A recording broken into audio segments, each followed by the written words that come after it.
Ang ato lang panginaot nga patas, tinud-anay, seryoso, walay halong politika o walay pamulitika.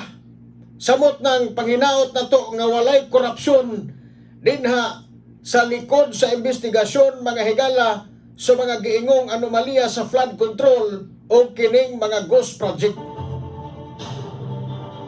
Kay kita mga katawang Filipino, seryoso kayo ta nga nangandoy sa hustisya. Gikan sa binilyon nga pondo nga gikawkaw, gikawat, gikorrupt nini mga public officials nga maoy pasimuno mga higala sa korupsyon sa mga flood control.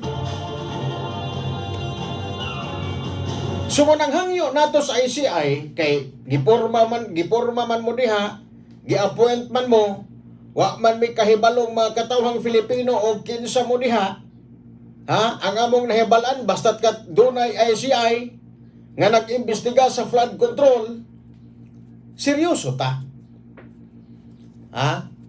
Hatagi ninyong kumpiyansa ang katawhang Filipino nga mosalig sa inyong investigasyon, mosalig sa inyong pagpaningkamot niining pag-imbestiga o pagpatubag sa mga responsable, mga higala, mga kaigsunan niining korupsyon sa atong panggobyerno.